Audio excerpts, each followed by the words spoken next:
Hi, everybody.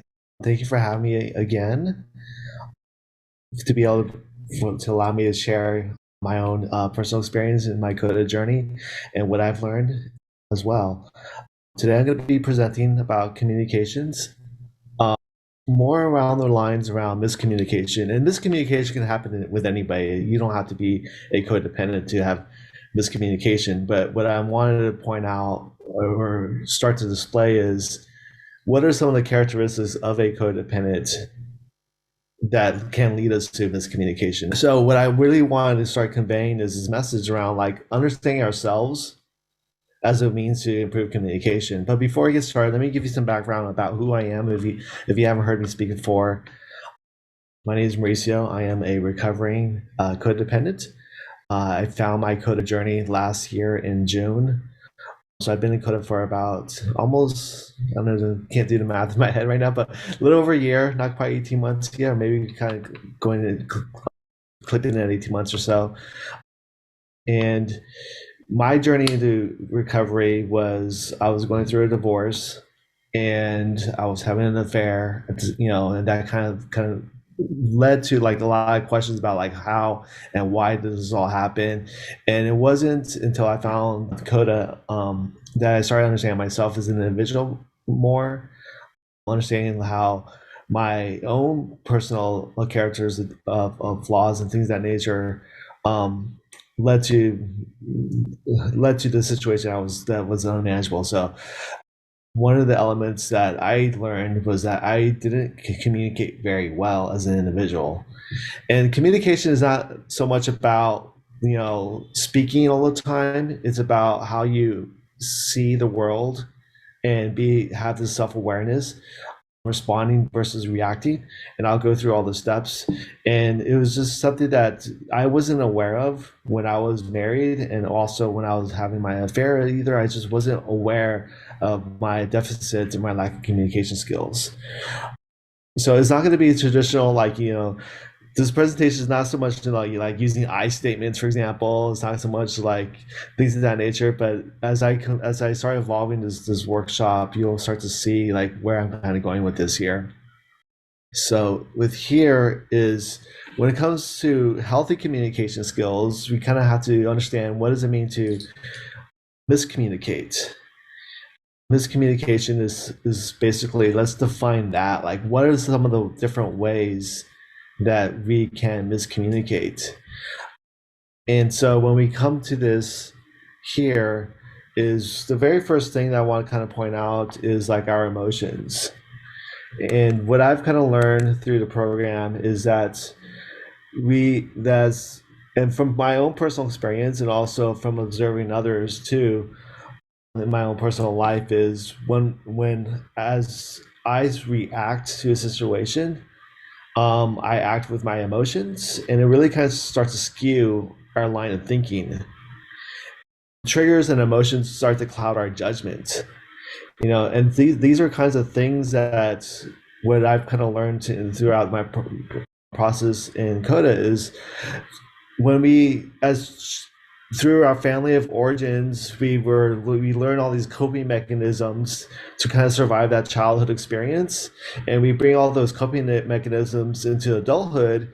But as an adult, without that self-awareness, we're constantly reacting to situations. We're kind of like living on automatic, if you will. We're like just automatically reacting to this situation and going and reacting to a different situation.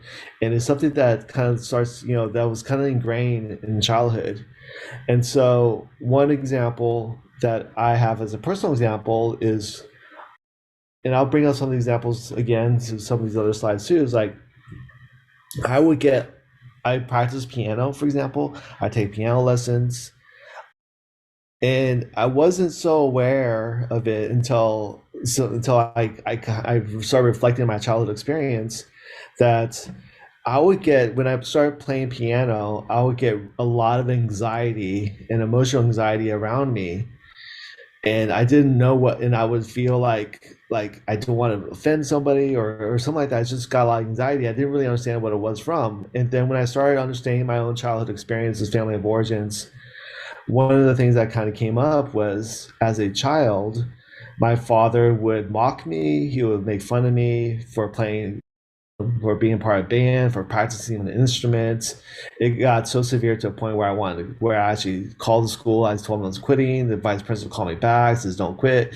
And so it was like those emotions of anxiety was really rooted in childhood. And if now that I'm aware of it, I don't have to react in situations anymore when it comes to those kinds of things. So another example could be like having this emotions of feeling responsible for people's feelings, actions, and thoughts. I like to think of the acronym FAT, FAT, feelings, actions, and thoughts. So when we start taking ownership of other people's feelings, actions, thoughts, that's also another avenue, another channel for letting our emotions, kind of dictate our communications with other people. And so that's another example of how our emotions are kind of skewing. And then the other thing that's, as a parent also, and I could also put myself, I have this unique position as a parent, and if you're a parent too as well, you could probably relate to some of this too, is as a parent before Coda, I was constantly trying to suppress my older daughter and her anger around her sister and trying to make her comply and say you have to take care of your sister. She gets upset, you're older, you're more mature, and it's like you kind of, it's like suppressing that anger. It's like letting my emotions get in the way and not really kind of seeing the situation for what it really is. And that in turn, has an impact on the child too as well. So if I put myself in the position of my older daughter, she starts to see the situations like this is unfair. She can go one or two ways. She could go in the process of having resentment and growing up with that experience, or she can go to this other, avenue where she feels that she has to be a caretaker for her little sister. So there's all these kinds of examples throughout life where when we allow our emotions to kind of dictate our our communications, it really kind of starts to skew our way of thinking, and it really kind of impacts our communication skills. So when we and I'm going to be referencing our Coded Blue book throughout. I have, for the most part, I have page numbers from the Kindle version and also from the print version as well. So here's some examples about how like emotions skews our thinking. So I'll read this out loud. It's like our answers to the following questions can help us determine how we've looked to other people or addictions for our emotional well-being. Do I control others to relieve my fears? You know, do I let others control me for the fear of their abuse or neglect? Do I adapt or change my behaviors for others? Do I validate my value and worth as a person through them? Do I avoid others to feel safe? And I could probably give a personal share on each one of these bullet points. I mean, for example, like, do I avoid others to feel safe? Yes. I mean, I have these memories when I started working at this tech company I work at today. When I first started, I was thrilled. My manager was chirpy, always happy. And it was like, it's just really nice to be around.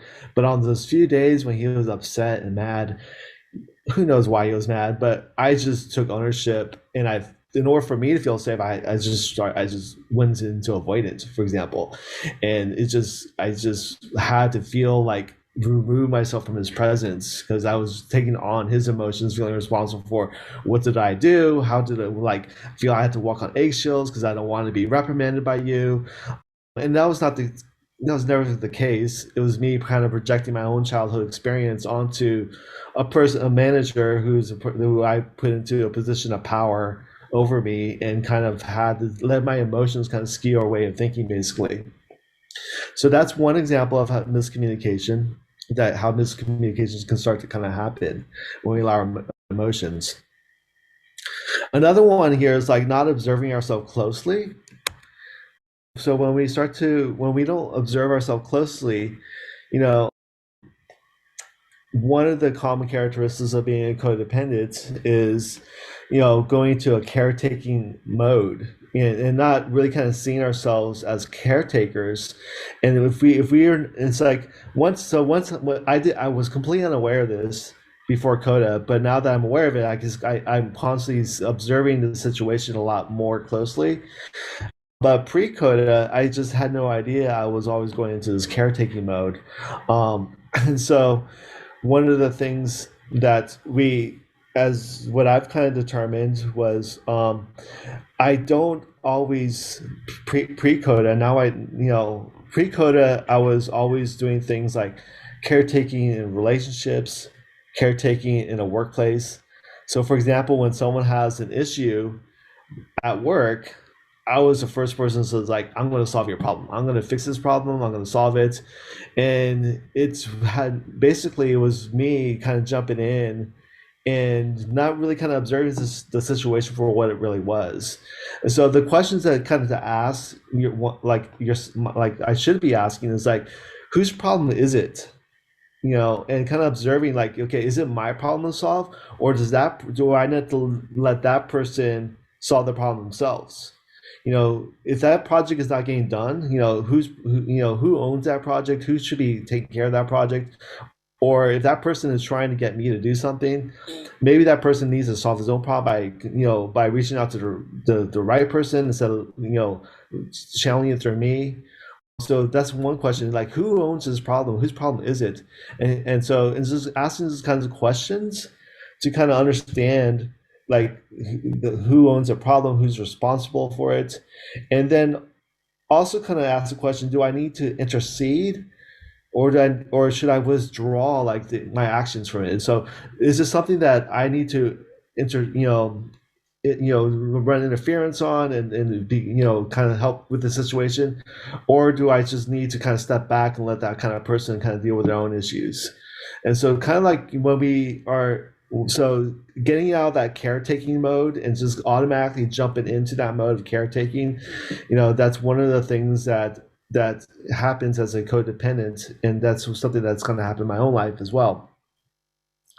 um, the other kinds of things that I've kind of noticed about myself too, as well, is kind of like this fallacy of thinking of like perfectionist terms, like just overrating like my own capabilities, and maybe even overrating capabilities of others too.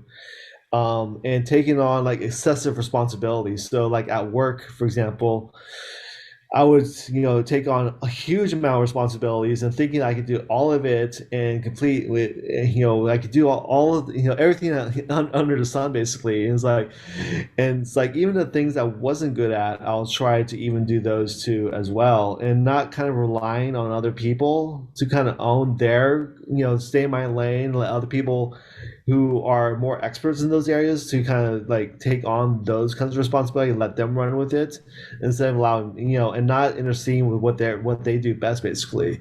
Or the other reverse thing might be kind of expecting others to be able to be just like me, and kind of having this, like not really kind of seeing the situation for what it really was, what it really is, and it's just kind of trying to figure out, okay, instead of trying to get somebody in the workplace, for example, to finish a project that is not their core competency, their core strengths, and kind of like and start judging them because they can't complete the project, but instead kind of stepping back, observing for what the situation really, for what it really is, and seeing like, okay, I'm unfairly putting this individual in this position and not allowing them to use, and is not their core competency or their strengths, and I had to find a different way around it.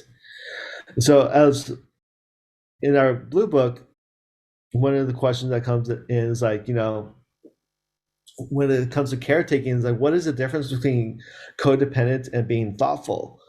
So, being thoughtful is not always a bad thing. And I'll read this right here. It's like, it's very simply, our motivation tells us the difference. If our motivation for being thoughtful is fear based, and any need to fix, caretake, control, manipulate, or avoid abandonment, we're behaving codependently. If our motivation is a sincere desire to give to another person with no fear of shame, abandonment, or neglect of our needs and boundaries, then we're being thoughtful.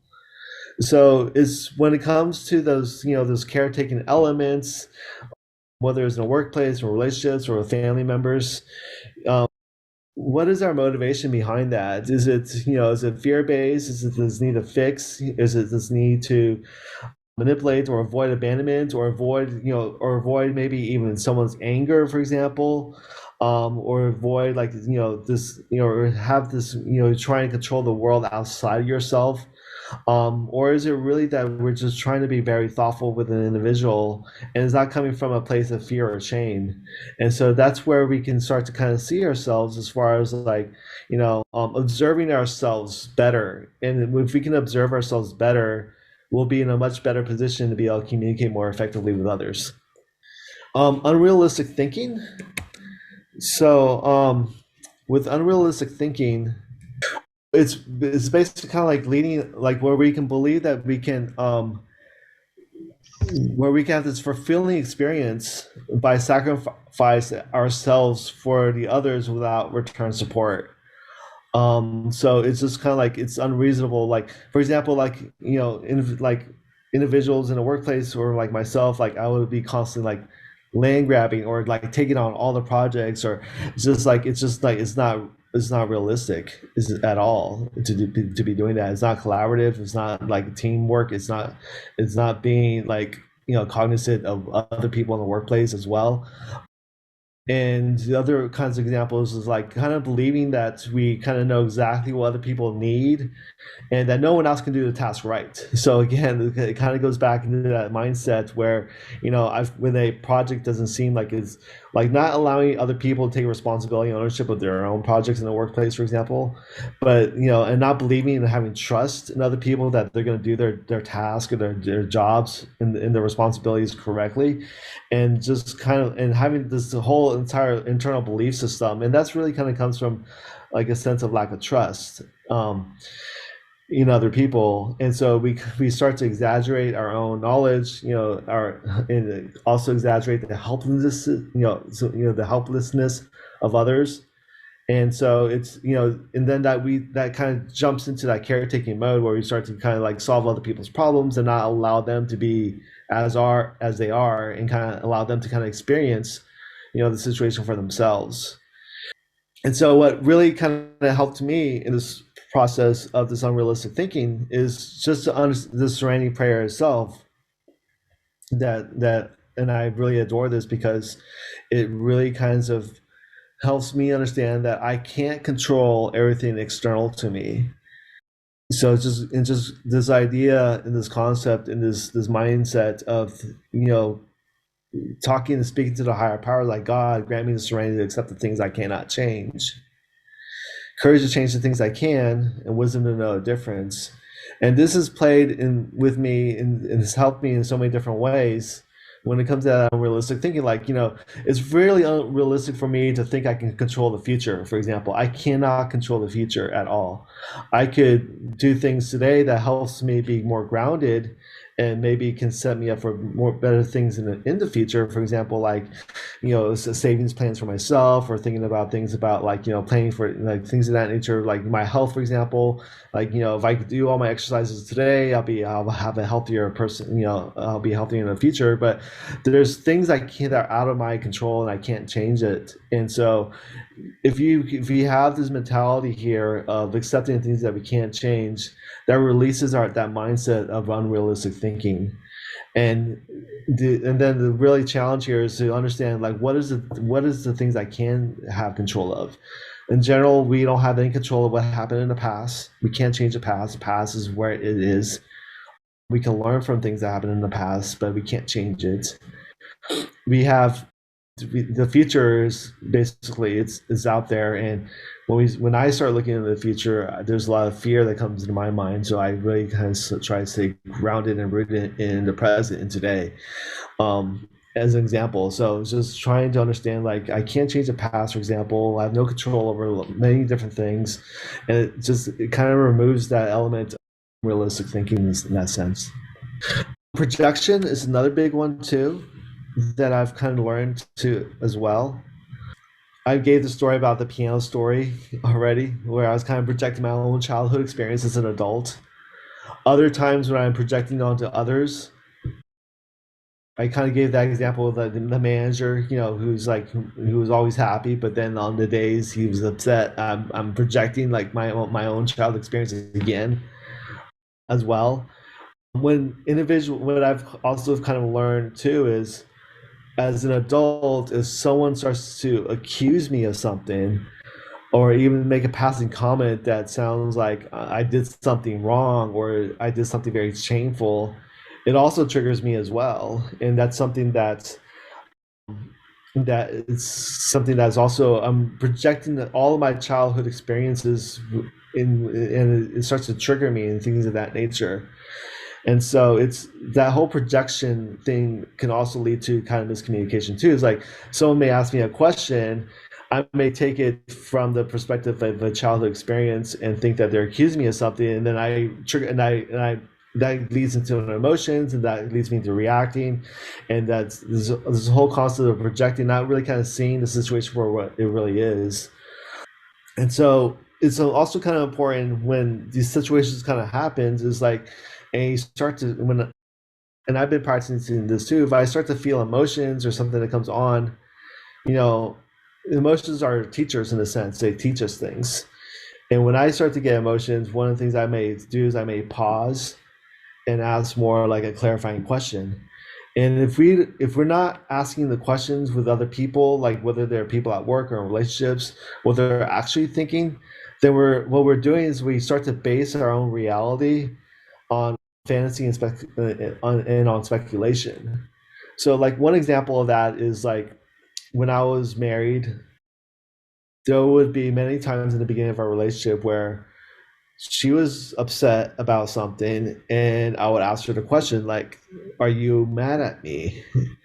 And um it would have been a much healthier conversation if she also participated in that conversation with me. But her response, she had her own triggers, was like, never ask me that question because that just makes me even more upset when you ask me that question. So I wasn't allowed to have a conversation with my ex-wife when she was upset. So I used projections instead. When she seemed like she was upset, I could never really ask her, or I kind of had to find a way to ask around her. But I started projecting all my childhood experiences into the relationship and kind of bringing that on, and that leads into lots of miscommunications as well because it's like we're no longer understanding each other. We're kind of living in two different realities at that point, and it's this constant dance of her projecting her own experiences onto me and me projecting my own experience in the situation, and instead of coming together and actually having a discussion or a dialogue and kind of understanding each other as individuals where we are. Our blue book has quite a bit of content on this here. I really like what the blue book says, so I think I might read more than what this paragraph says right here. Let me pull up my blue book on page 119. It says here, what is projection? Projection is a type of denial we use to cope with our unrecognized characteristics and or unresolved issues, both present and past. It is as we were a movie projector and a present life situation and or other person functions as a screen. We may project a painful memory as we disown characteristics onto the screen and convince ourselves that what we are seeing or experiencing is reality. One form of projection is when we react from our history by recreating an unhealthy childhood relationship or situation. We take unresolved feeling issue from our past and believe it is happening now in our current relationship. In essence, we are unknowingly projecting our past onto the present moment. Another form of projection occurs when we are displaced from an unresolved past or unwanted present feeling, such as anger onto others. In projecting one of our disowned behaviors or feelings onto others, we may accuse them of being angry, or we might convince ourselves that they are angry with us. For example, we may lie to a friend in order to avoid experiencing the feelings, regret, anxiety, guilt, and shame that may accompany our admission of lying. We may instead accuse a friend of lying to us. We remain in denial by accusing others of behavior that is to our own accord. So I really like this passage, but I also like to think of the terms of like I was mentioned before, we are constantly doing this dance of projections. Like as an individual, I could be projecting my own childhood experiences onto others, and conversely, the other person we can be doing the same with me as well. Is like then we're no longer kind of meeting each other and connecting with each other. We're just kind of this constant dance of projection can be a very dangerous path of miscommunication as well. Rationalization. This is around the mindset that we kind of rationalize our own experiences and kind of uh, justify like inappropriate behaviors too. And it's just kind of it's just like it kind of just we use rationalizations to kind of disguise false thinking basically, and we just further avoiding like the here and now, like what is actually really happening in the situation, and we start to rationalize away. So there's actually a couple of examples I want to read from our book that talks about examples of rationalization. Um, so at first, many of us can think trying harder or by studying techniques to change people.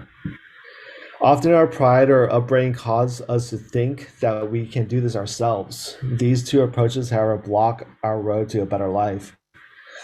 So we're constantly like, trying to rationalize our situation, thinking we can solve our own problems, either by trying harder or making excuses for our behaviors. And that doesn't, I mean, that also kind of blocks communication in that sense too as well. Here's another example. Um, and this is actually from a personal share. Our blue book has a lot of personal stories as well. And I'll read this one here. Keeping my identity was the thing that I valued most in my struggles to move away from dysfunction. I became overly supportive of my husband, which is a main characteristic of being codependent. For example, I put my education on the back burner to assist my husband with his. In my crazy thinking, I rationalized that I was investing in my future. Now I see that the only future I have is right now and not in some different time. So so with the rationalizations, like it's if we're constantly rationalizing our codependent or our caretaking attitude or our need and desire to appease and people please, or even rationalize this like the concept of like avoiding and compliant behaviors, is like we're not really seeing ourselves for who we really are. We're kind of going back to those emotions and using rationalizations to kind of justify our behaviors, and that's not a healthy place to be in as well. Double standards. What I kind of found really interesting with the double standards is, as a single individual, like, or even in the workplace too, like there's individuals that kind of demands a lot of, like, they want individuals that want to be caretake. They have they're kind of almost kind of they're conveying this message to me, like like I don't mean anything to you, and then I could jump in as a codependent, is like, oh, you are so worth it and I love you. This is like, I'm trying to take care of your feelings in that sense, and the person on the other end is kind of like has like this is kind of begging for their feelings to be taken care of. We treat that person very differently versus a person that is very secure in their emotions. They're very, they're not asking to be caretaked for. And instead of treating the two people individually as the same, we have these double standards, and we start to treat people in different ways. I do this myself. I mean, as upbringing my kids, I see the older daughter as projecting like she's much more mature. She should be, have this element of maturity around her younger siblings, and then her younger sibling, she gets a lot. I treat her very differently by saying, by way of, like, letting her slide on a lot of things because she's younger. Is like treating the two kids differently is not always the most healthiest way. It's like if I'm going to reprimand one of them because they did certain behavior, like throwing things at the other child, I should be doing the same with the younger one. The younger one starts throwing things, and they're not really that far apart in age, and they're at an age level where I can speak to them as far as like individually as equals. When it comes to like how to handle conflict, like they're old enough to know that hitting is not a healthy way of conflict, for example, or managing anger. Even like throwing things at each other is not a healthy way of dealing with anger. So when I now in Coda, what I've been doing is I've been trying to, when it comes at a mature, age appropriate maturity levels, like when it comes to resolving conflicts and things of that nature, trying to make sure I treat them equally as each other, because they are, they've reached an element of maturity where they can understand a lot of different elements and things of that nature as well. double standards comes in all kinds of different places. It's not just being codependent. I mean, double standards comes, for example, like a gender bias, for example, like thinking like one example when I was growing when I was married, for example, was as a double standard was my wife came to me one day and she said like, um, in most households, she told me, women own the kitchen. And she was basically giving this double standard of like men don't belong in the kitchen, women only belong in the kitchen. And so, so she knows that that's her space of the house, and I don't really belong there. But in reality, that's not true at all. I mean, a lot of when, our shared friends in our marriage, a lot of the husbands took equal part in the kitchen, or in some cases, they did more so in the kitchen. So she was throwing this double standard at me using a gender thing with me as well. And there's tons of examples in life around that too as well. But being aware of your codependent behaviors as far as like caretaking mode, like as a caretaker, you start to gravitate towards people that are kind of demanding and being taken care of, and then you treat that person very differently from a person that doesn't demand that caretaking mode. So understand that double standards comes into play here as well. From our blue book, let me see if I can. There we go. Here, there's one story. This one guy, he was just pointing out the paragraph. He was going through a lot of affairs. So there were affairs with other women throughout the years, or through the years rather, which I always justified. It was never a problem with me. It was my wife's fault. I enjoy living in a man's world full of double standards that almost all the men I knew followed. So that's kind of like one example from our blue book. But I mean, I'm sure just in life in general, there's double standards all over the place. Assuming others think like us too is also um, another way of miscommunication. Let me see if I can pull up my notes on this. Just give me a second. I don't have any notes on this one here. So with this one, it's kind of like that kind of concept, like where we start to think other people think just like us, basically. So, and instead of trying to understand that, and that's really a big time fallacy because not everybody thinks the same. We all have different experiences. We all have different upbringing. I have a very different experience than like the people I have at work, for example. I mean, and it's like, and when we come into this arena where we think everybody thinks just like us, and so instead of trying to understand another person's perspective, understand where the reality that they live in as well, can also cause a huge domino effect when it comes to this communication. So this one right here was kind of interesting. This one has a couple of different examples from miscommunication, but I'll read this one right here. My history of abandonment was something I never looked at. Abandonment to me was an unwanted child left on church doorstep of some stranger front porch. But the word didn't apply to me. My parents were good, upper middle class. My sister and I were always well fed, or fed well. We were dressed in current children's fashions. We always lived in a well-heated large house.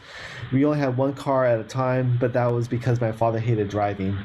All the things taken into consideration, we seemed like a perfect family except for a couple of unseen factors. Perhaps unnoticed would be a better word. Unnoticed by those outside of the family. The fact that mom and dad drank a whole lot, even through though the early part of my life extended through the Great Depression, which was made even more depressing to many people because of the prohibition. My mother and father always seemed to have cocktail parties, and there was always liquor in the house. Dad told me once that they even had proverbial bathtub gin. So is it what I kind of found interesting, like assuming other things, the thing of this, like this person has a couple things kind of going on. One of the things, like, and I'm going to touch upon this point later on, but you know, words mean different things to different people. For this individual at the time, the word abandonment meant something completely different for him. But this, or him or her, I forget who, if it's male or female here. But for them, the word abandonment meant very different from some other people. So abandonment doesn't always have to be necessarily like being left at a church doorstep. I mean, there's like emotional abandonment, for example, and the person might be really present physically, but but emotionally they're abandoning it. And so the word didn't really apply to that person. So that's like kind of thinking like other people like have the same definition of words in that example. With this one here also is like what I also kind of felt different, the same was like like on the outside for this person had a shell where they lived on this perception like their house was great, everything looks dandy and fine, but really there was kind of like an internal problem that no one else can really see. So it's kind of like having this facade that's external to other people. And so it's just understanding like that not everybody has the same experience in that sense. I mean, we have, there's always things that kind of when we start peeling apart the layers, there's things that kind of like where that we have all have different experiences. And what looks like seems on the outside as a very happy family may not always be the same when we start looking underneath the hood, basically. Defining words differently. I kind of touched upon the word abandonment. Myself, and I think we have about 5 or 6 minutes before top of the hour here. For myself, I mean, the different words have different meanings. I remember one time I was listening to the radio. They mentioned the word train, and they said like the train was delayed, and then I was really kind of confused because I was thinking at that time I was doing a lot of workouts, and I was thinking like, what do you mean the train's delayed? Like I can go train any time in the gym, but what they really kind of meant was train as far as like the vehicle train. And so the English language is so like complicated. I mean, some of the words have double meanings, like train, for example. But then when it comes to like like when say in a relationship, your significant other says, "I need some space. I just need to have some space." What does that mean? Do you need like is like needing space can mean something completely different for one individual to the next. So what does that mean? Like clarify like and if we're not clarifying words, then what we're doing is we're throwing our own projection and perceptions and our own life experiences onto situations, and we're not really understanding that other person individually. Other One example I had was my own when I with my ex-wife. We had just bought a house. This was about like 13, 14 years ago. Bought a house, and it was basically a fixer upper, and we got all the inside all fixed up. And then about a year into it, she says, "I want to clean up the yard because the yard has a bunch of weeds, and it's just overgrown. It's not very tidy." And I says, "Okay, that's reasonable. I think we could probably hire a gardener to clean up the yard." But I didn't clarify with her what that meant, and she didn't clarify what she was thinking. I thought clean up the yard meant like let's just whack out, like let's just take out all the weeds. For her, she wanted something very nicely manicured. She wanted grass. She wanted a pathway. She wanted mulch. She wanted a flower bed, and that was so different meanings from each other. And if we're not in conversations with other people and we're kind of guessing or assuming what the definitions of words really kind of means, and then those are kind of like opportunities for those miscommunication. As a codependent, the word help means very different for people that are not codependent. Help for someone that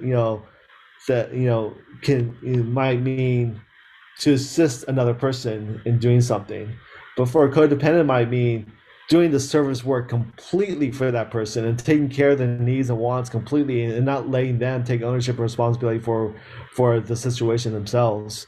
And so defining words and having to understand what the words really kind of means. Love is another example too that I think where one person definition of love may mean something very different. Before Coda came, when I was so unaware that caretaking was my form of love, basically, where I felt I needed to be there 100% for someone's individual needs and wants and desires, and and fulfill it completely, and not allowing that person to experiencing things on their own. and not having boundaries, that word love means something very different. If we're not aware of our characters of defects and things of that nature, then we bring our own projections of our own realities into situations. We start reacting, and we don't have this understanding of these different definitions of words. And I don't know if I have another supporting slides. Oh, I do for this one. Okay. So, yeah, abandonment. I read this passage already, but defining words differently. So I brought the example of abandonment, for example, being like physically abandoned versus emotionally abandoned. We're defining the words differently again. And in this case, this individual was kind of in a bit of denial that he was being emotionally abandoned. That they were being emotionally abandoned, basically, but they didn't recognize it as such at the time. So that's my first half of the workshop. The second half of the workshop, I'm gonna have like more of interactive sharing back and forth. So I want to stop here for a break. The second half, what I like to do for this one is I actually want to be more interactive with this. Okay. I'm going to be asking for participants if you can raise your hand. And what I wanted to do as far as this workshop is go through the second half, going through the patterns of recovery. Not all of them. I picked about maybe 10 or so to kind of take a look at this control. Like this one is this pattern recovery right here is like attempt to convince others what to do, think, or feel. And then on the next slide, as part of the sharing session, like I'll flash like what the control patterns in our Coda literature says that and what we do in recovery. But what I wanted to do before I share that, I wanted to give people like a chance to share their kind of experience, strength, and hope, maybe about 2 minutes apiece, to kind of share with us like pre-Coda and now and after Coda, like how did this message, these things, how did you overcome this one right here? So for example, for myself, like attempting to convince what others think, feel, or do, that kind of resonates with me from the sense that I was constantly feeling responsible for people's feelings, actions, and thoughts. And in recovery, I basically allow other people to own their own feelings and own their own actions, and allow them to have their own thinking, their own thoughts. So I wanted to kind of allow people to raise their hands and kind of share with us like how you guys were able to overcome some of these patterns, recognize the patterns of recovery and how you overcome it. 5 minutes max for each slide, which allows us maybe two individuals to do a share per slide. Yeah, thank you, Lisa. Thank you, Mauricio. Can I just clarify on attempt to convince others? Sure. Sure. I think for me, prior to recovery, I was so adamant and I guess arrogant as well, although I didn't see it at that time, that because I felt so deeply responsible for everybody, for the planet, in fact, which was extremely irrational, that I couldn't understand why other people couldn't feel that and feel responsible so we could have a better world, which I now know was totally had massive expectations, had unrealistic expectations of others, including myself. The growth that I have now is that it's nothing really to do with me. I can feel what I feel. Everybody else is entitled to feel what they feel. And that is a big thing for me now, that I can use that discernment and I can realize that my peace is valuable, because I was never at peace like that. And therefore, as a consequence of that, neither were other people's lives, because I was always, I was incessantly, oh, well, if it was like this, everything would be better. Totally the child in me that was looking for approval and looking for validation and looking for a personal quest, if you like, to save the world and to make it better. And it was never mine to do. It was really never mine to do. And the freedom of letting go and realizing that this inner child needs a lot of love and and compassion like she used to think she was doing for the world, if you like. So now, as I say, I'm grateful, really grateful to be here again, and really grateful to be part of such a wonderful journey. That, yeah, it's like a roller coaster at times, but I accept that now as real life rather than trying to avoid and to mend and to do all the crazy things that codependency lends itself to. But I've forgot forgiveness and acceptance now. So thanks a million, everybody, and God bless everyone here. Great, thank you. That's amazing share. I really appreciate that quite a bit. The unrealistic thinking, thinking that everyone can think that should be thinking like us. That really kind of speaks to some of the slides I was presenting around, like, assuming that everybody thinks just like us, or having this unrealistic kind of mindset that everybody does think like us, things of that nature. So, in our literature, it says here, as a way to overcome this one, it says here, like, I accept the thoughts, choices, and feelings of others, even though I may not be comfortable with them. So it's just kind of becoming uncomfortable with it, with not being comfortable, basically, or being comfortable with the uncomfortable. Essentially, is what this kind of starts to speak about. Accepting other people has their own identity, they have their own reality, they can have their own choices, they can have their own feelings. Just coming into that acceptance. For our next one, codependents often really offer advice and direction without being asked.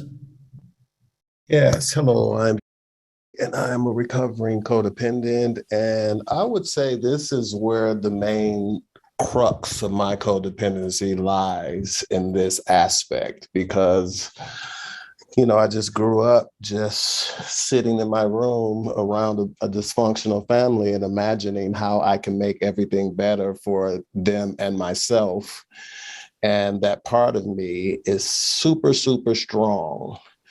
So whenever I hear someone going through something, I want to jump in, and especially if I have the information. I feel like it was cruel for me to withhold information, and someone is just like sitting there fumbling with their keys, looking in their purse for their keys, and I see their keys on the ground. Like, to me, it doesn't make sense for me to be like, hey, your keys are here, And that's just a small example of what I do, because it goes from any topic. So what I've been working on lately is just trusting that God is in control. Everybody's higher power is in control, and I'm not in control. And I don't know what anybody else should be doing.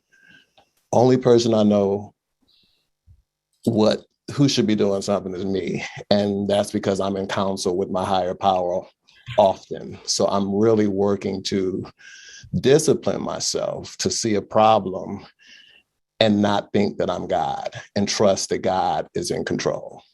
And I'll pass. That was really beautiful. I really appreciate that. Thank you for sharing. Love that. Thank you.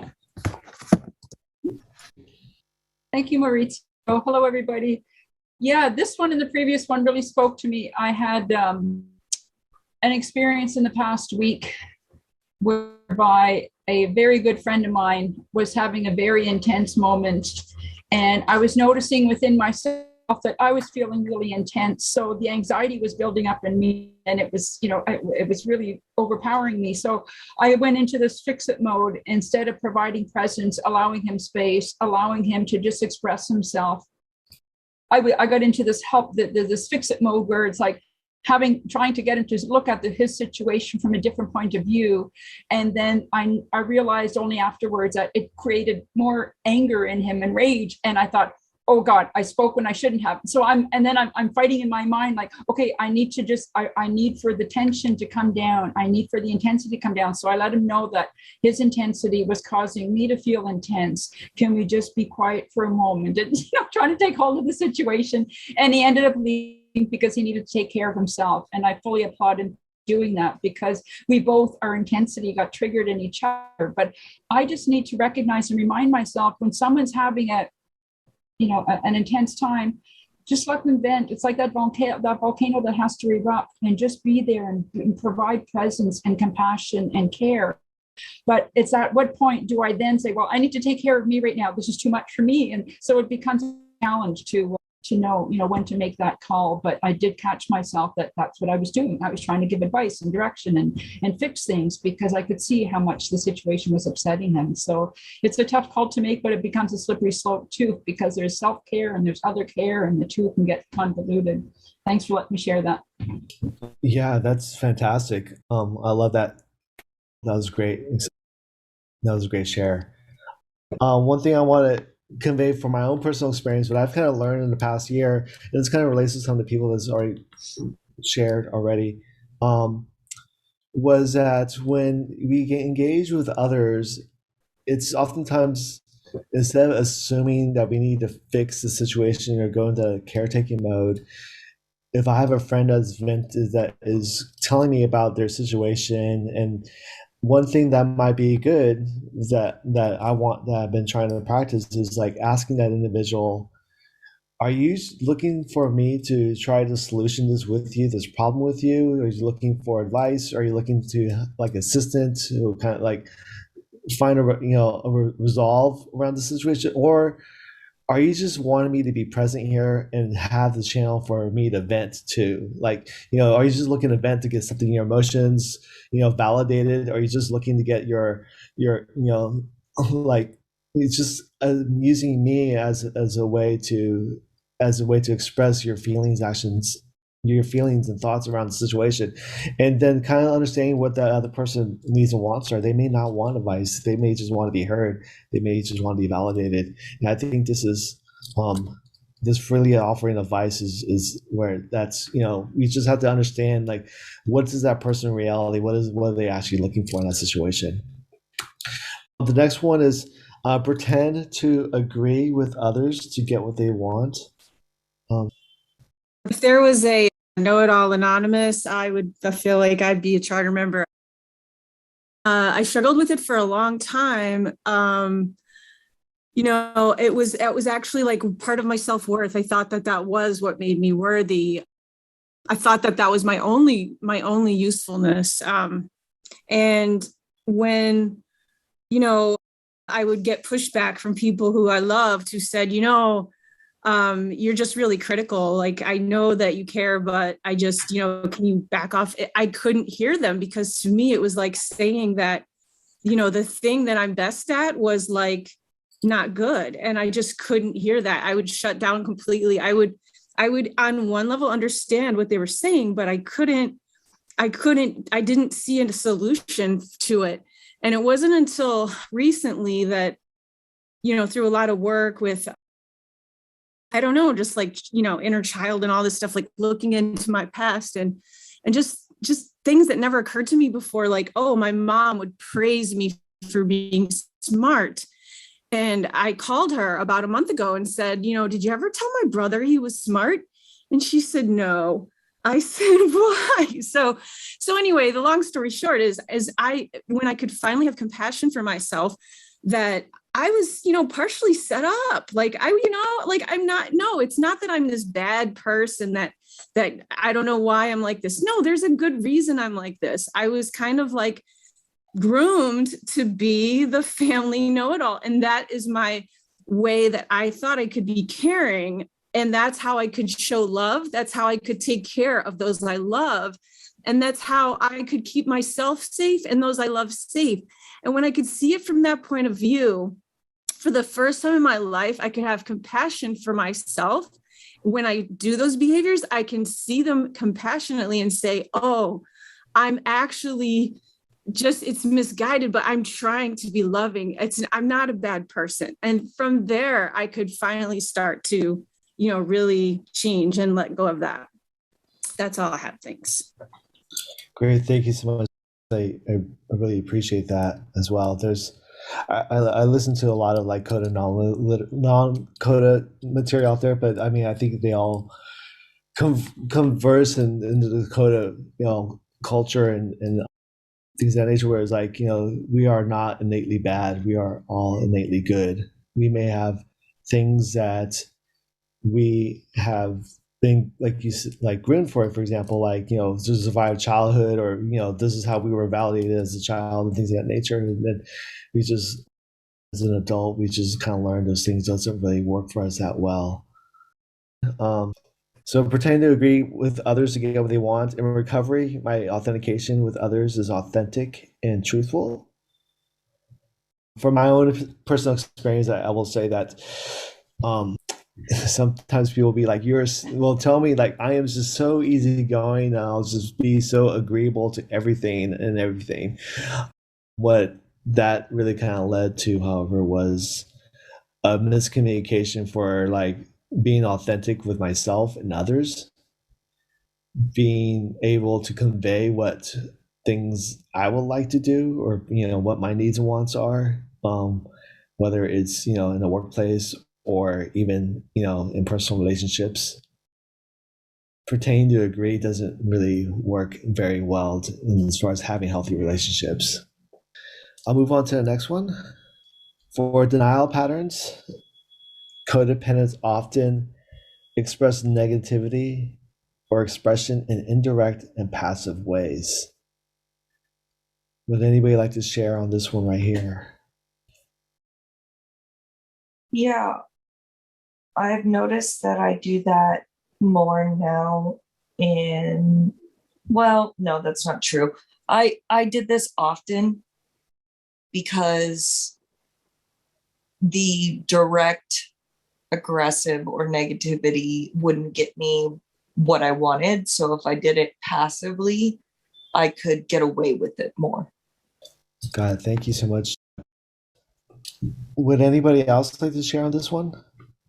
We've got a comment in chat if that would, or maybe it's from the previous one. Oops. Would you like me to read it, or you want to just keep moving forward? Okay, it says, it's about a comment about regarding pretend to agree and passivity. It helped me to learn that it's a form of placating, thereby erasing one's self. That was from, I think. Thank you. Hi, I'm codependent. This one, I didn't realize I was doing this because I also use rage a lot to like blame and shame and exploit others emotionally. So I never thought of myself as a very passive person, but even recently I've noticed that I do still do this, even though I've been in recovery for a while. And I noticed that I had a reaction that I didn't understand, and it just felt bad. And then I didn't explain what was going on, but I was very passive aggressive about just like needing to get off the phone with my partner right away. Didn't explain what was happening or offer anything. And then really bad communication. And then the next day I realized that I was feeling afraid and feeling insecure. And so I did something that was really scary for me. And I actually, because of recovery, and explained what I was afraid of and actually trusted. And it turned out really well. And he was really like thankful for my honesty. And I was really relieved and felt very like loved. And I don't trust people very easily. So it's a lot safer for me to express that negativity or aggression in like an indirect way, especially if it's someone who I care about, or if it's like a romantic relationship. I think that's more common than me getting into my rageful ways. So I often also have a tendency to express negativity or aggression in indirect and passive ways when I'm judging myself for having the feeling. And so I'm saying, oh, it's bad that I'm feeling anything right now, and I shouldn't feel anything. But I want the person to know that I'm upset. But I'm already shaming myself for having a feeling that I think is inappropriate. So I took some time to like actually sit with that feeling instead of being so judgmental about it right away. And it was really helpful. And thanks to recovery. So I'll pass with that. Thank you. Great. Thanks. Yeah. Thank you so much, Mauricio. So this one is really interesting for me because when I came into Coda, or before I came in, I was so mean and angry and aggressive and violent and just, vulgar and, just out of control. And then I came in to Coda. And so I went from this really aggressive phase to like passive aggressive, like I toned it down a notch, but it still wasn't healthy. And then I went from passive aggressive to like completely passive, where I just sort of became a wallflower. And so now, you know, where I'm at in my recovery today, and I've been at this, you know, for like 9 years, I've been in Coda. So obviously it's been a process, but where I am today and why I love this workshop so much is when I can communicate healthy, you know, and state my truth and set a boundary and adhere to it, I can express my truth, and then I don't get triggered and have all of the reactions. But all of this negativity and aggression and passive aggressiveness, it all comes from not being able to clearly communicate my wants and needs. And so I struggle with that. I don't want to tell people, I don't want to be vulnerable. I don't want to have needs. I don't want to, you know, I don't want you to leave me, or, you know what I mean? Like all of the insecurities that get us here. And it all comes for me to communication. So every time when there's like a workshop around, you know, healthy communication and healthy boundaries, like for me, that's the key to my recovery. And what you've done today, you know, just is so spot on for the things that I need in my own recovery journey. And I'm always happy that, you know, you share in such honest and truthful ways, and we can all learn from you. So thank you so much for your share and for letting me share. Thank you. Great. Thank you so much. Appreciate that. 5 minutes up. Okay. Let's go to the next one. See if you want, you can just go. You can share on the next one. But to close this one off here in our literature, it says, "In recovery, I'm able to express my feelings openly, directly, and calmly," which is very different from indirect and passive ways. And coming with not allowing emotions to skew our line of way of thinking too, is what, as I was presenting in the first half. For low self-esteem patterns, codependents often have difficulty admitting a mistake. Would anybody like to share on this one? Yes, I would have to say, unfortunately, prior to recovery, I didn't even see a mistake in me. Well, I did. I knew something was wrong in my life with the toxic relationships I was a part of, but I thought it was all of them. And I thought I was an angel. And why are these people so toxic and troubled and disturbed and manipulative? And so now I'm on my 12th step with my sponsor, and I realized that it was all me. And so now I'm getting comfortable admitting that I make mistakes, because now it makes me human. Whereas before I thought I was God. And now I know that I'm human. And a part of being human is making mistakes and allowing other people to make mistakes. So the 12 steps is what got me to overcome this low self-esteem pattern. Thank you. Yeah, thank you. That was so insightful. Appreciate that. For me, before Coda, I beat myself up all the time. I made a mistake. I was this horrible person who couldn't do anything right, and everybody knew that I made a mistake. Since I've been in Coda, I still beat myself a little bit occasionally, but when I do, I can realize this is what my higher power wants for me, and I need to accept it as it is, and there's a reason that it's happening the way it is, because my higher power has something else planned for me. So I just need to accept it, not beat myself up, and go on with my life. And thank you. And thank you for your workshop today. Fantastic. Thank you, Sandy. I love that. In our literature, it says here, "I continue to take my personal inventory, and when I am wrong, I promptly admit it." I practice this all the time with my kids. I did it this morning, actually. Like, I make mistakes. I tell people at work, you know, to be human is to make mistakes. It's part of just the natural thing of being human. I think another kind of indirect thing that I was one of the things I was kind of reading upon is like, you know, asking for directions. I mean, now we have our cell phones, and our cell phones can give us directions and things of that nature, but pre-cell phones and things of that nature, like, asking for directions was kind of admitting like you're less than, you're just having challenges like you just don't want to, that you're not good enough basically, and like admitting that basically, it's just even that. But just recognizing that we are not perfect, and when we are wrong, like just giving that opportunity to even admit the mistake, and try to make amends to prevent it from happening in the future, just be a better individual. This next one on low self-esteem patterns, codependents often are unable to identify or ask for what they need and want. Would anybody like to share on this one?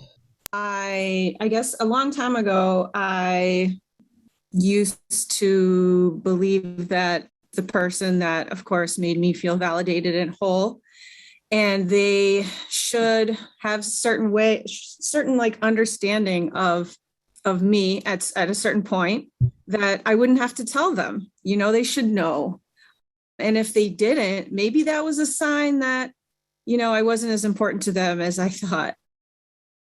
And it took me a while. Every once in a while, the logical side of me would have to admit, I guess there is two ways of going about this. Like, either I can mind read this person and this person can mind read me and take care of each other's needs, or I guess the other alternative is we take care of our own needs and say, we're in charge of our own needs. And I thought, that doesn't sound very fun or loving, or who would want that? If I have to tell someone what I need or want, then how do I know they really care? How do I know they're not just doing it because I asked them to?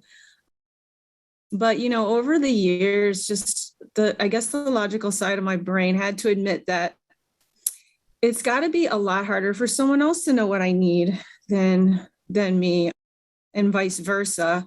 And I still say, I guess I'm still in recovery, but it's still not as fun for me to know and just say it. It's still uncomfortable for me. I still feel, like there's some level, so there's still a part of me that is still recovering, that believes like there's something selfish or self-centered about it. There's fears that someone will feel like they have to, if I, just by me asking, that they'll feel like they have no choice. So yeah, that's my experience. But I do understand now that I don't need anyone to read my mind or know what I want or need. And actually I'm really big on consent now. I get triggered if someone just, tries to force something on me without asking me. So I really did a 180 on that. I'll pass. Great, thank you so much. Appreciate that. We'll go to, in the literature says here, in recovery, I am honest with myself about my behaviors and motivations. I feel secure enough to admit mistakes to myself and others, and to hear their opinions without feeling threatened. So, compliance patterns. Codependents often are afraid to express their beliefs, opinions, and feelings when they differ from those of others. Anybody want to share their own experience with this one? Lisa. Typically, I don't share on these. I like to allow the participants, but there was something that came up for me that I wanted to share. And for me, what kept me from, or what brought up this fear for me, was that in my family of origin, I was considered disloyal if my beliefs, opinions, or feelings differed from my family. And that was really huge for me in recovery, to learn how to not let that stop me from sharing. Anyway, that's all I wanted to share. I want to hear from others. Thank you. Great, thank you, Lisa. Hi again. Thank you for everything. I'm grateful, recovering codependent. Prior to recovery, it was often shame and insecurity and low self-esteem that, owing to never felt heard as a child, and I suppressed a lot of my feelings, beliefs, opinions, because I was shouted down often because of them. In recovery, I can I can use a lot of discernment now of whether or not my opinions, beliefs, and feelings need to be shared, and I can do so appropriately some of the time, not all the time because I'm in recovery, but I try my best to decide whether it's worth voicing my opinion when experience and other times in my life with certain people have proved that it wasn't really worth it for whatever reason, in the sense of, I wouldn't be heard, and at the end of the day, is it that important? And I do use these, is it important to express? But when it is important, I assertively do express my opinions, and then I let go of the response and just say, is that what you think? It's that I respect that.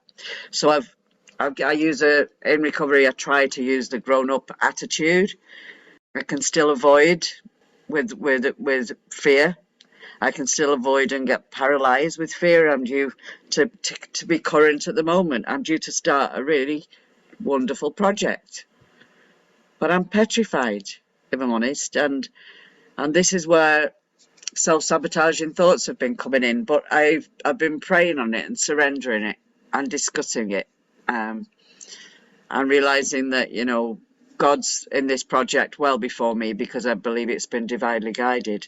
So yeah, I just needed to openly share that with you as well, because at the end of the day, my self-worth and my self-esteem often just is in an elastic state where, yeah, I get it sometime and then it'll go back. But again, acceptance is my key with this one, and surrendering and being kind to myself when I'm feeling like this. So again, thanks a million. I'll pass there.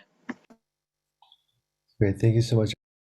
Yeah, I was terrified of not being liked. And even with as aggressive as I was, and I still can be, I do still sometimes hold back because I am scared. What are they going to think? And it takes a lot for me to open up to people. And a lot of times when I do open up, I get, hurt in the process. So there's two sides to that story that I hide from. Thanks for letting me share. Great. Thanks. I think we'll move to the next slide. If you want to share on the next slide, you're more than welcome to. But to close this one off here, in recovery, I respect my own opinions and feelings and express them appropriately. With avoidance patterns, codependents often use indirect or evasive communication to avoid conflict or confrontation. Would anybody want to share on this one? Yeah, this one, I find that, and still even now today sometimes, I will talk around what I want to say and think that people know what I'm trying to get at. And then when they may say to me, well, is this what you meant to say? Or is this what you trying to say? Or what are you trying to tell us? And with my brother and sister-in-law, they'll come right out and they'll say, tell me what you are trying to say. So now I am working on trying to say what I need to say more directly and not trying to sprint around it so that people know what I can say. And I find that when I do that, I have a better understanding of them and myself, because then they know what I want and they can respond to me in a positive way, and I can respond back to them knowing that we're both on the same page about what I want or need without them trying to guess. And I guess I would become evasive before Coda, because I really didn't have the self-esteem to feel that it really mattered completely what I needed to say. So I wouldn't be able to say it directly. Thank you. Great. Thank you so much. indirect or evasive communication. Oh, I just had to laugh inside because growing up was you didn't even ask someone directly anything. You asked someone else to ask the other person. So there was built-in triangulation for almost anything. And then asking directly for anything might get violence. So that got trained out. Somewhere along in recovery, it became important to say what I think, even if it's not something the other person thinks, because my silence implies I agree. And I didn't want that to be taken, my silence, I didn't want it taken as agreement anymore. So there's this little thing called, what is it? Say what you mean and mean what you say, but don't say it mean. And listening to my first thought is sometimes like, that's not a healthy one. Okay, or that's not an actionable thing. What's the next thought? Or call out and talk to my sponsor or somebody else in Coda and figure out what would be the next thing to do, or meditate and get some guidance that way. It's so much more whole and a lot more taking care of myself to state what I'm needing. They're requests, they're not demands. And I only knew how to say yes or no and run before. Now there can be a dialogue and both people can get their needs met. What a concept.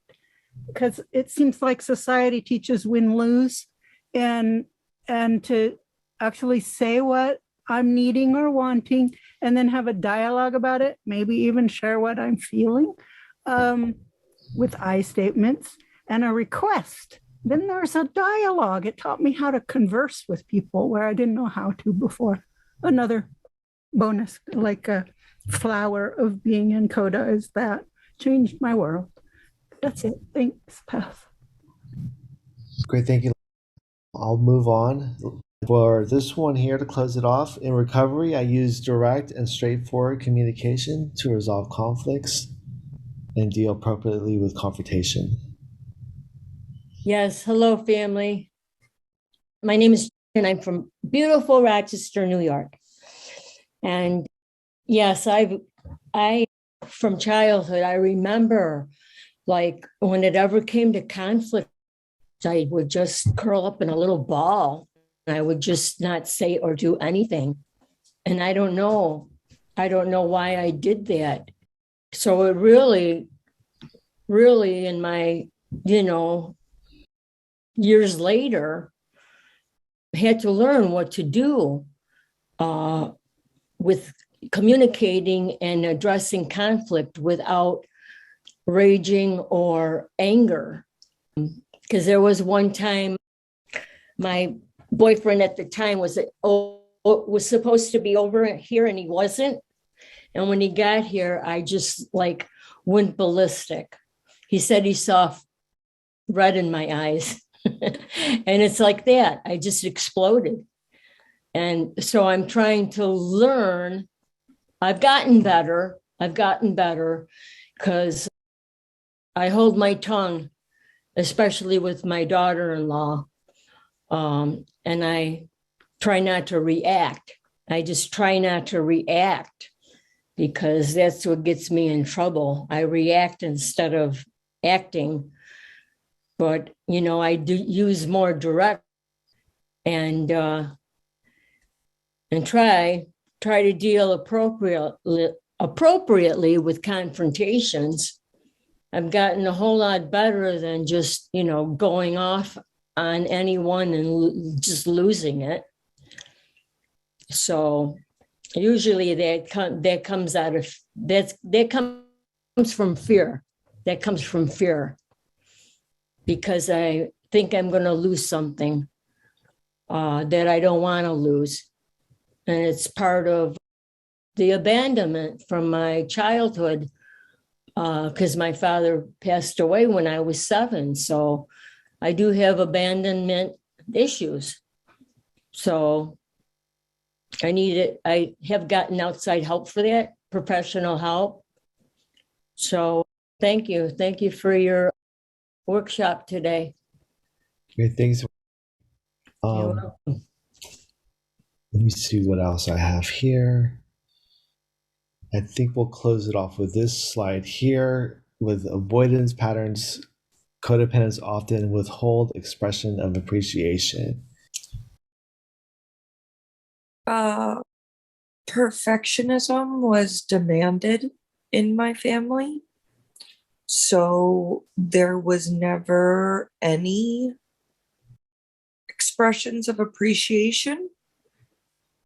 We had to use good manners, but there was no expressions of gratitude or anything whatsoever. So I did not implement that into my life until I got into recovery. And now I really know what it means to appreciate someone.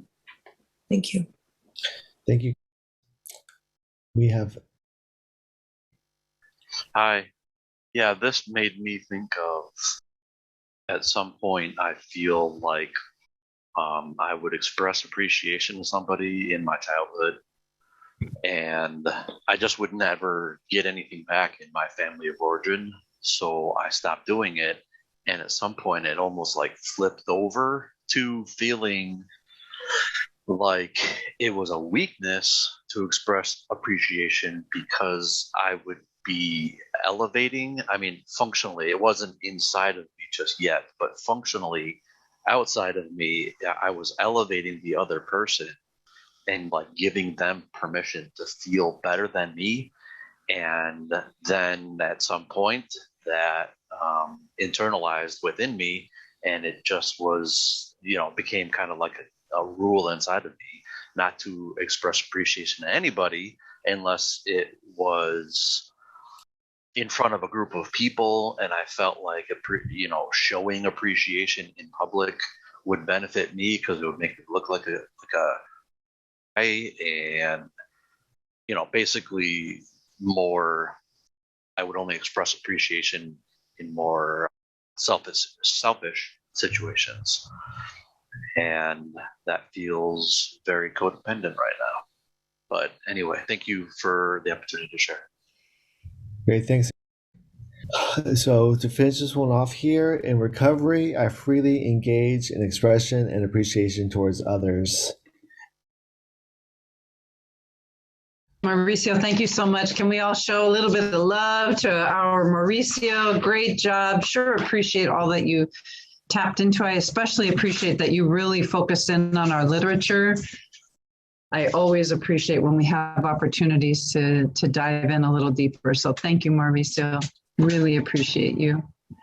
Anyway, thank you again, Mauricio. Thank you all of you for being here. If you would join me in the closing prayer. We thank our higher power for all that we have received from this meeting. As we close, may we take with us the wisdom, love, acceptance, and hope of recovery. Thank you all so much. Really appreciate you all. Mauricio, do you have time to hang out for a little bit and maybe take questions if anybody has questions?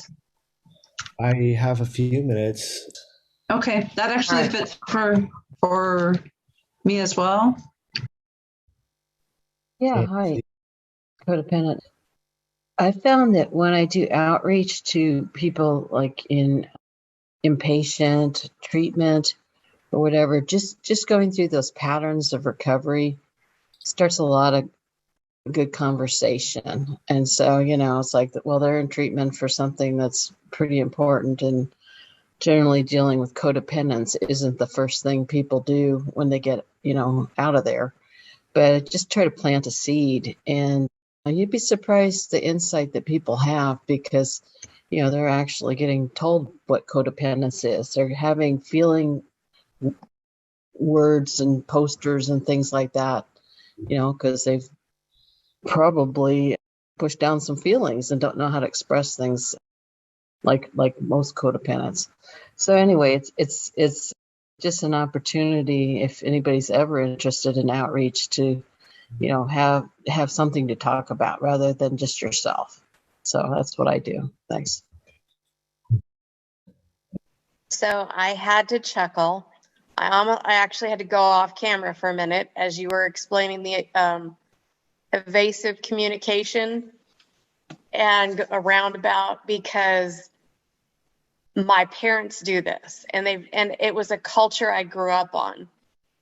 And I've gotten, they'll go, oh, well, she did, and then, oh, about him. And you're never talking about a person, or they would say, oh, that, that thing.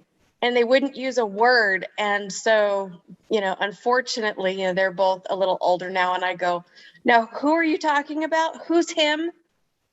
Because my brain moves faster than theirs. But it's very weird and I didn't realize this until I got called on the carpet. Like, why don't you pay attention and follow me? Well, I wouldn't know who him would be anyway about any conversation. So that was really funny. And I was also chuckling about not going along with what everybody thought and said and believed, because that was my family culture. And when I went to college, oh my gosh, I had thoughts and ideas all my own. And I remember my mother telling her sister that, well, wait till your daughter goes to college because she comes up with the weirdest stuff. And we don't know where she comes up. And you just have to reprogram her when she comes back from college. And I thought, when I heard that and you talking, I thought, oh no, if that wasn't just the codependency, stirred heavily in that family. But it was very interesting, and I had to chuckle when you brought it up. So thanks for making me think about it again. You're welcome. The one thing that kind of came to mind when you're talking about your parents, like using that evasive language, is that kind of concept I was covering. Like, we kind of assume people think like us in that sense. And so instead of clarifying and being direct and communicating effectively, it leads to like thinking other people think that like us. So yeah. Okay. Hey Lisa, I think I'm gonna drop it from here. Okay. And I'll see everybody again for next week. Thank you. Wonderful. So much. Thank you again, Mauricio, for everything. Appreciate it.